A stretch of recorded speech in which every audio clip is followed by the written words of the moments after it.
What's up, Nail Geeks, and welcome back to September's Little Box of Horrors video. I have another, I guess lack of better words, juicy and big video to show off this month, and we have the theme Beetlejuice. I'm not surprised, everyone's real hyped up for it. I have not seen the movie yet. I think it came out either a day or two ago from the time that I'm recording this. But if you're new to Indie Polish, if you're new to what the heck this collaboration is, it is a monthly collab of a horror variety. So all year long, we've got spooky, scary vibes, all types of pop culture type of references and themes, things like that. And this month we have Beetlejuice for our inspiration. So all of these makers that are featured in this video and more are in this month's shop. This is a pre-order style shop that goes for a week. And once the shop closes, then shipping commences after headquarters of Little Box of Horrors gets the items in for the shop. So we have a lot to check out. I'm going to quit yammering and let's dive right in.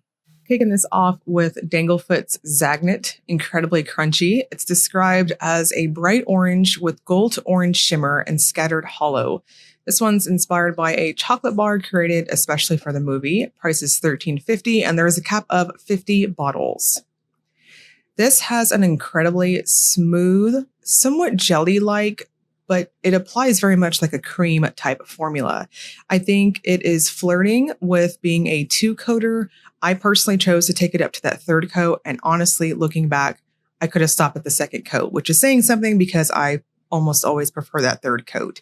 So 2 to 3 coats, your preference. Finish with a good glossy top coat. And in case this gets skewed across monitors, I do agree with the official description. This is a very bright orange.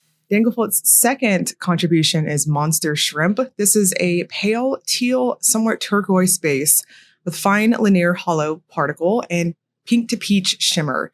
This one's inspired by the scary shrimp on offer at the dinner party. This one's $13.50 with a cap of 60 bottles. So very similar in formula to Zagnut. It has a somewhat jelly type of feel in how it applies on each coat, but it plumps up and is very smooth like a cream. I don't really want to call it a crelly because it doesn't have that ultra squishy plump factor, if that makes sense. I think 2 to 3 coats is perfect for opacity here too. And in the sunshine, this will light up with the hollow effect. Indoor lighting, it's that beautiful shimmer. Emily DeMolly also brings us 2 contributions this month. This first one is part 2, described as a dark teal blue base with neon yellow glitters, a subtle copper to green shifting aurora shimmer, and a blue magnetic effect. This one's $13 with a cap of 160 bottles. Now, part 2 has a true metallic type of magnetic feel to the formula. It very much applies like a chrome. The glitters themselves are of the heavier, chunkier variety. I had no issues getting them out of the bottle. Everything was perfectly suspended. If you wore it without magnetizing it, I think you would need to use a glitter smoothing top coat because it does have quite a bit of texture and thirstiness. Now, when you magnetize it, we get this very stark type of contrast between the backdrop and that magnetic pigment. Now, the magnetic pigment is on the heavier side, so I did have to use the Magic Magnetic Top Coat twice. Therefore, if you magnetize like myself, or if you magnetize layer by layer, I would strongly suggest adding maybe 10 more seconds to get that pigment to move and snap too. You will want to finish with a glitter smoothing top coat regardless, which PS, never forget, always magnetize after each top coat. The second one from Emily DeMolly is Troubled by the Living. This is a full coverage micro glitter base in white, black, and neon green. This one's $13 with a cap of also 160 bottles. Now, I know what you're thinking on this first coat here. Does it topper? And of course it does. If you go in really thin, which you'll see almost like a dry brushing in the Will It Topper segment. But this is intended to be worn either way as per our PR information. So I'm going to suggest 2, maybe 3 coats, your preference. Use the texture from the previous coat to adhere the next coat. I chose to do 3 lighter type of coats for myself. And I went in just a touch on the sloppier side, just because I wanted to make sure I got glitters in all the places across my wide load nails. This will give you some texture and a lot of thirstiness. The glitters are of the smaller size, so not too much unevenness, but again, thirstiness. So use a glitter smoothing top coat. Gin and Berries has I Myself Am Strange and Unusual. This is a deep indigo base with fine blue to purple shifty shimmer and scattered sparks of pink to purple large particle shimmer. This one's 13 with a cap of 400. We have a jelly type formula and it builds up really interesting. Now the overall look to this, even with me taking it up to 3 coats for my preference, it still has a softer type of appearance in terms of like jewel tones, if that makes sense, in my bright light situation. Now, when I took my nails away from the brighter lights, it did give me full coverage. But I think if you're wearing falsies or have a super prominent free edge, you might see just a touch of that. There is a purple shift to this. I do think it's on the more subtle side. What's going to catch your eyes the most is that beautiful sapphire glow.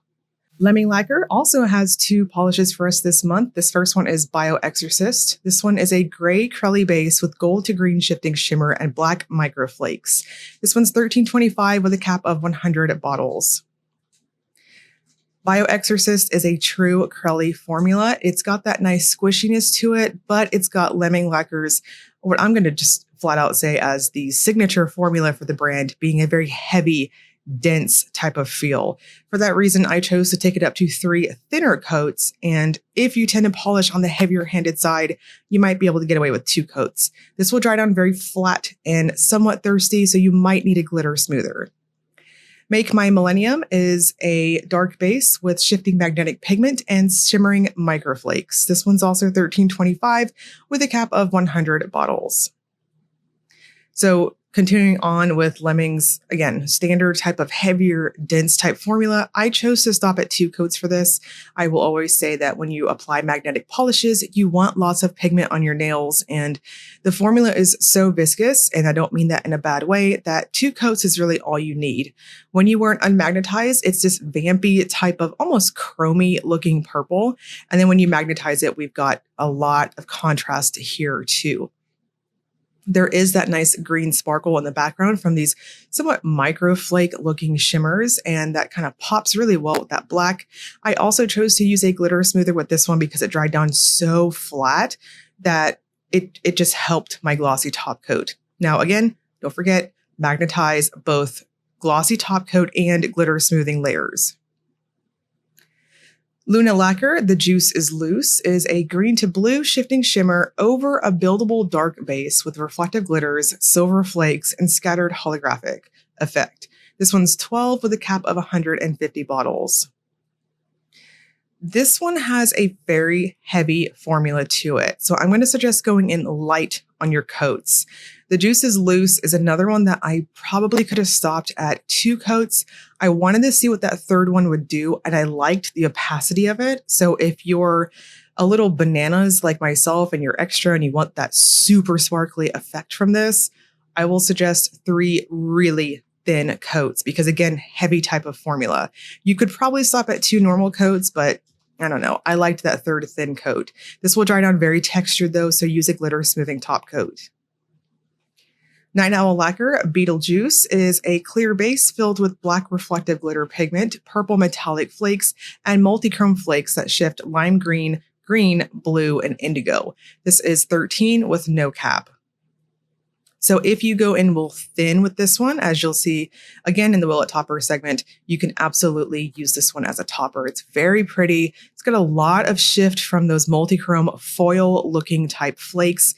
And we've got a lot of sparkle from those really cute purpley looking reflective glitters. Now, this one's really going to depend on your preference, how you wear it. I chose to do incredibly thin coats for myself, and I stopped at 3 coats. Now, I caution you, if you tend to even slightly go heavy-handed, stop at 2 coats.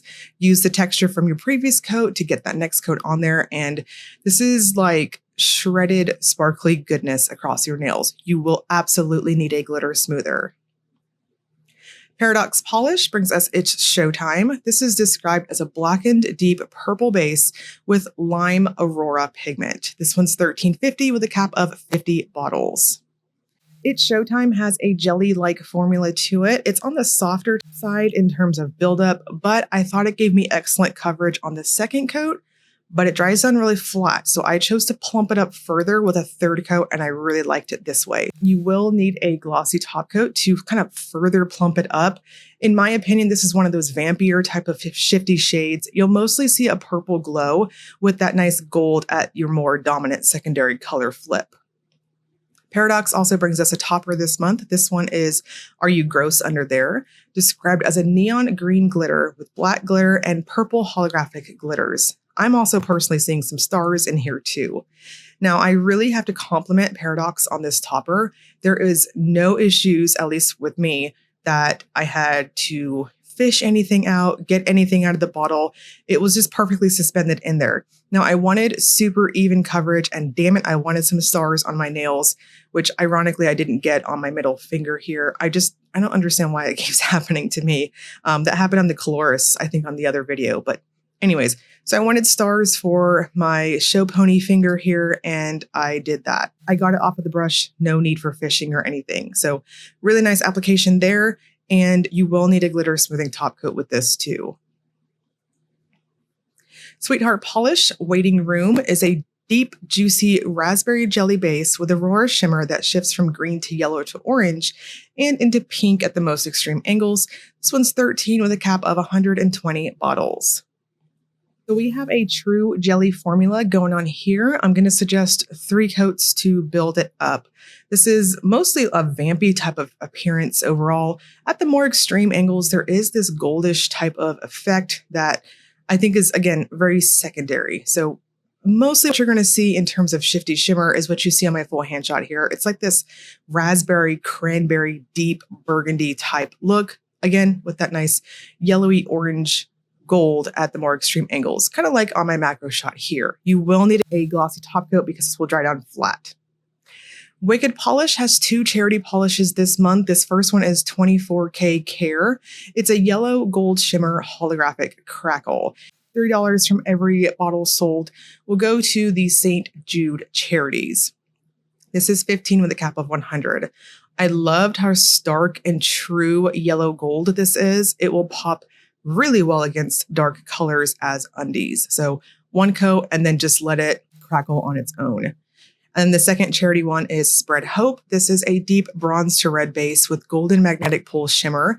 And this one also is $3 from every bottle sold will also go to St. Jude charities. This one's 15 with a cap of 50. Spread Hope has a heavier type of formula to it, but it is very smooth on the nail. I'm going to suggest 2, possibly 3 coats if you're rocking super long nails, but I thought 2 for myself at my nail length and width was perfect. Now, if you don't choose to magnetize it, it's going to have this bronzy chrome looking effect. And then magnetizing it, you're going to get this really nice, somewhat in the same color family, but also still quite contrasting with each other, like this coppery gold with that nice bronzy backdrop. Lots of movement going on here. Now, the pigment was very quick to snap to on my magnet, and it was easy to kind of disperse afterwards. So make sure you are doing like an extra 10 seconds to hold that magnet pull in place. And then we've got quite a few other ones from Wicked this month. This first one is Beetlejuice. It's a fun crackle glitter topper with black, purple, green, and silver glitters with hollow sparkles. Now, this to me is, it is a crackle polish. I will say that. But when it crackles on the nail, it's going to give this like interesting cracks between the glitter. The glitters are incredibly sparkly. These are my favorite types of glitters. They reflect light so well, and they're just bouncing all over the place with sparkle. You will need a glitter smoother though. And then this next one is Delias Art. This is a crackle black base purple aurora shimmer with hollow. I chose to be a little different, and I'm doing this over like a chartreuse type of yellow green, and you can see how well it pops even over a lighter color. Now, I really want to highlight across the board any of Wicked Polish's crackle polishes.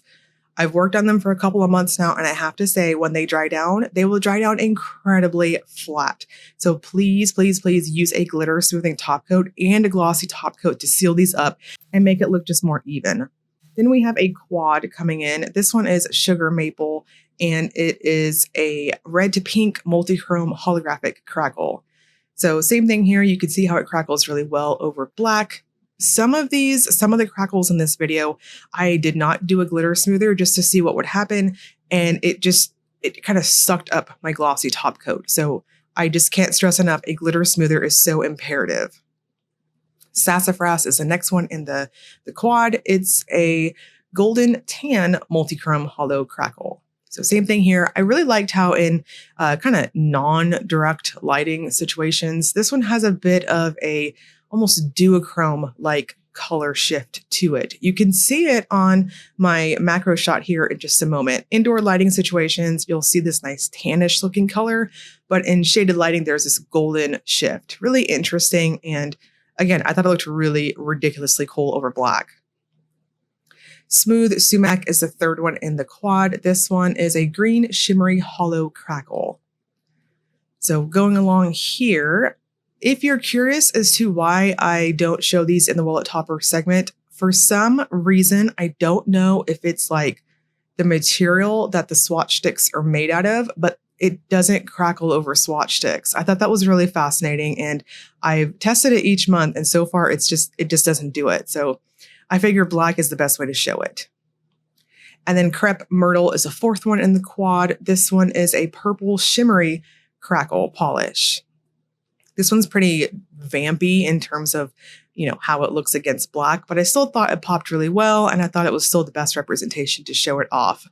If you are new to crackle polishes, if you go in heavier, you'll get more chunkier types of crackles. But if you go in super thin, like what I did on this one, you'll get that more tree bark looking effect. Ghost with the most is a maroon base with hollow glitters and shimmer. This one's also a crackle, and very much like Beetlejuice, that first glitter, or rather clear based glitter looking one, it's got that heavier type formula to it. And I went in normal for myself, and you can see it crackled really well, and this will leave you with quite a bit of texture. So make sure you're using a good glossy top coat and a glitter smoother in tandem, because this was one of the ones I didn't use the glitter smoother, and you can see on my photos that it just kind of ate up that top coat. Miss Argentina is a green to plum solar polish with red aurora shimmer. So this one's not a crackle. It's one of the 3 outliers in the releases for Wicked this month. This is a flat out solar. It's got a curly type of formula, a very heavy type feel on application. And you can see between my coats here, it dries down incredibly matte, very, very flat. So not per se in terms of texture, but for thirstiness on that matte effect, I would strongly suggest a glitter smoothing top coat with a glossy top coat, just to help that glossy top coat out. When you go out in the sunshine, or like in my case, you can use a UV light or a nail lamp to also see the transition difference there. It's going to turn this almost plummy eggplant deep type of purple. Now in sunshine, it's going to look more like probably like my photograph here in terms of like how deep that eggplant color comes out. But under a nail lamp or UV light, of course, it'll be a lot darker. Zombie Claw Polish has Habitat for Demons. This is a blue base with purple, blue, pink micro flakies, holographic flakies with electric blue shimmer that glows in the dark blue. This one's $13.50 with a cap of $75. Now, I really super want to bells and whistles highlight here. The formula on my swatcher bottle was incredibly gloopy, and it's as you can see, super, super thick. I did speak to Sabrina about it, and she said that her customer bottles, your bottles, will not be like this. They will have the standard super smooth formula that we've come to know from Zombie Claw. And we're going to wrap this up with the Willet Topper segment. This is where I use a black swatch stick to demonstrate if polishes have layering capabilities. Both Danglefoots, I think, passed the test, if you ask me. But personally, I don't know. I really appreciate how Danglefoot's polishes are so smooth and satisfying. I personally would not. Emily DeMolly Part 2 toppers very well over black. I think if you wanted to get a little creative, this would work as a topper. And then, of course, Troubled by the Living. Yes, I went in kind of normal on the swatch stick here, but if you wanted to like super dry brush it and get a less dense look, that's a possibility too. Jen and Berries looks great over black. I think you might have some versatility with it. Lemming's Bio-Exorcist. Yes, technically it kind of does. I just think it's too dense and curly. Same thing with Make My Millennium. Yes, you can see the stark contrast between the base and the magnetic pull, but I just think it's too heavy to topper. The Juice is Loose works great over black. I think you could get a little creative with this. Please note that the base is tinted black. Beetlejuice from Night Owl works very, very well. I think you can use this over any undie. Paradoxes, it's Showtime. I don't think you're doing it justice. It just seems kind of redundant to use it as a topper. Are You Gross is a topper, so of course it works. This will look great over any color. Sweetheart Polish Waiting Room. Technically it works, and you can kind of get a vampier look from it, but personally I would not. And then the two from Wicked that were not crackles, Spread Hope, and then this other one here, both of them I would not topper. I don't think you're doing them justice, and I think the formulas just are too heavy to topper. Zombie Claws is incredibly dense. Now, again, I have a blogger batch here. Yours will be a lot smoother, so you might possibly get away with that. So this month's Beetlejuice shop is going to open up September 18th, and it's going to run until September 30th. I'm going to link you all below to Little Box of Horrors website on where you can purchase all of these and many more. And as always, if you enjoyed the video, please like and subscribe. Thank you so much for watching.